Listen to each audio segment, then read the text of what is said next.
법구경 제4장 화향품.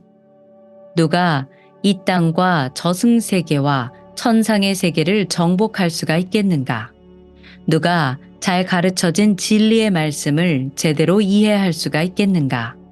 오직 부처님의 제자만이 능히 그러할 수가 있다. 능숙한 정원사가 꽃을 잘 따 모으듯이 이 몸은 한갓 물거품이고 환상의 아지랑이에 불과하다는 것을 깨닫고 악마의 꽃장식을 제거하면서 죽음의 왕도 볼 수 없는 곳으로 가야 한다. 그러나 꽃을 따는 활락에 빠져 집착하는 자는 죽음에 휩쓸려 가게 된다. 마치 잠든 마을이 홍수에 휩쓸려 가듯이 꽃을 따는 활락에 빠져 집착하며 감각적 쾌락에 빠져 만족할 줄 모르는 자는 죽음이 지배하게 된다. 꽃을 찾아온 꿀벌이 꽃의 색향에 물들지 않고 꿀만 먹고 떠나가듯이 현명한 자는 그렇게 살아가야 한다. 남의 잘못이나 남이 하는 일 혹은 하지 않는 일을 살펴보려 하지 말고 오직 자신이 하는 일을 제대로 성찰하라. 실행하지 않는 좋은 말은 색깔은 좋으나 향기가 없는 꽃과 같다. 실행하는 좋은 말은 색깔도 좋고 향기도 있는 아름다운 꽃과 같다. 꽃이 많아야 꽃다발을 많이 만들듯이 사람으로 태어난 자는 많은 선행을 쌓아야 한다. 꽃향기는 바람을 거스르지 못하나 덕인이 행하는 선행의 향기는 바람을 거슬러 사방에 퍼져간다. 수련이나 제스민 같은 어떤 좋은 꽃향기보다도 선행의 향기가 더 좋고 뛰어나다. 따가라와 백단의 꽃향기는 미약하여 곧 사라지지만 덕인의 향기는 최고로 훌륭하여 천상에까지 퍼진다. 덕을 갖추고 항상 깨어있는 삶을 살면서 올바른 지혜로 해탈한 자가 가는 윤회의 길은 악마도 찾아내지 못한다. 큰 길가에 내버려진 쓰레기 더미 속에서도 향기롭고 아름다운 연꽃이 활짝 피어나듯이 쓰레기 같은 무지한 대중 속에서도 완전하게 깨달은 불제자가 생겨나고 그의 지혜는 찬란하게 빛난다. 법구경 제5장 우암품. 잠 못 드는 사람에게 밤은 길고 지친 사람에게는 갈 길이 멀듯이 진리의 법을 모르는 어리석은 자에게 윤회의 길은 길고도 멀다. 비슷하거나 더 좋은 길동무가 없거든 차라리 홀로 길을 가라. 어리석은 자들과는 차라리 어울리지 않는 것이 훨씬 낫다. 자신의 자식과 재산 문제로 어리석은 자들은 괴로워한다. 그러나 제 몸도 자기 것이 아닌데 어찌 자식과 재산이 자기의 것이겠는가? 자신의 어리석음을 아는 자는 현명한 자이고 자신을 현명하다고 생각하면 참으로 어리석은 자이다.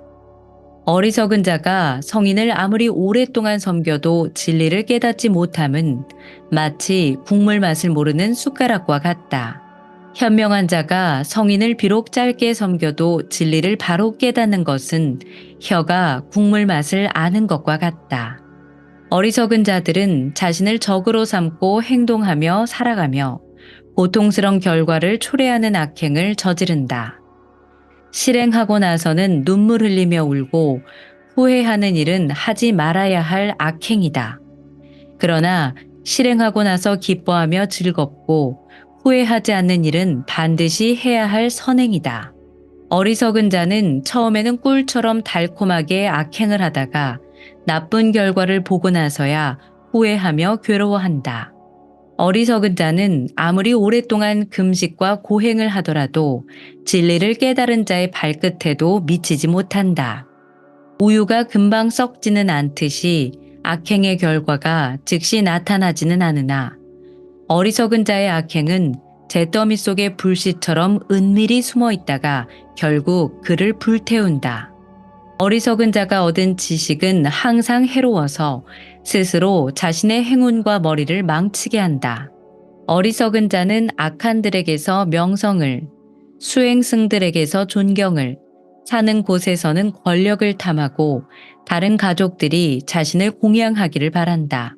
어리석은 자는 세속인들과 수행승들 사이에서 무슨 일이 이루어지든 항상 자신의 공치사를 하고 자신이 맡은 일과 상관없이 항상 자신의 뜻대로 명령하고 강요한다. 이런 어리석은 자의 머릿속에서는 그의 욕망과 교만이 날로 늘어만 간다. 여기 두 개의 길이 있으니 하나는 세속의 이득을 얻는 길이고 다른 하나는 열반으로 가는 길이다. 부처님의 제자인 수행승은 이것을 잘 이해하고 속세에서 대접받기를 좋아하지 말고 고독한 수행에 전념해야 한다. 법구경 제6장 현철품. 나의 허물을 지적해주는 현명한 사람을 만났거든 그를 가까이 해라. 그는 나의 허물을 감추어진 보물처럼 찾아준 고마운 분이니 그를 가까이 해라. 그런 사람들과 가까이 어울리면 좋은 일이 있을 뿐 나쁜 일은 결코 없다. 그는 항상 충고하며 조언하고 나의 악행을 절제시킬 것이다. 그런 그는 진실한 이들로부터는 사랑을, 진실하지 않은 이들로부터는 미움을 받을 것이다. 사악하고 비도덕적인 무리들과는 어울리지 말고 덕이 높고 고귀한 이들과 어울려야 한다. 진리 속에서 기쁨을 찾는 이는 밝은 마음으로 행복하게 살아간다. 그리하여 현명한 자는 성인에 의해 가르쳐진 진리 속에서 항상 즐거워한다. 수로를 뚫고 화살을 곧게 하고 나무를 잘 다듬는 장인처럼 현명한 자는 자신을 곧게 단련시킨다. 큰 바위가 바람에 흔들리지 않듯이 현명한 자는 비방과 칭찬에 쉽게 흔들리지 않는다. 깊은 호수의 물이 맑고 고요한 것처럼 현명한 자는 진리의 가르침을 듣고 나면 맑고 고요해진다. 진실하고 훌륭한 자는 언제나 무욕하여 쾌락을 추구하거나 말하지 않는다. 현명한 자는 행복하거나 고통받을 때에도 즐거움이나 괴로움을 드러내지 않는다. 자신을 위해서든 남을 위해서든 자식이나 재물이나 권력을 탐하지 말아야 한다. 그리고 부정한 방법으로 자신의 번영과 성공을 이루려고 하지 말아야 한다. 바로 그런 자가 덕이 높고 현명하고 올바른 사람이다. 많은 사람들 중에 깨달음의 피안에 다다르는 자는 아주 적고 대부분의 사람들은 강가를 따라 달릴 뿐이다.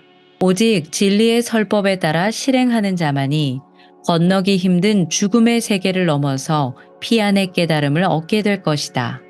어두운 성품을 버리고 밝은 성품을 찾아 수련하고 출가하여 고독함 속에서 홀로 머무는 것을 즐겨야 한다. 현명한 자는 그곳에서 감각적 쾌락을 버리고 무욕함으로써 불결한 마음을 정화하고 즐거움을 찾는다. 충분한 깨달음 속에서 완전히 수양된 마음으로 온갖 집착과 더러움을 버리고 밝음을 즐거움으로 삼는 자는 세속의 모든 번뇌를 벗어나 해탈의 경지에 이르게 된다.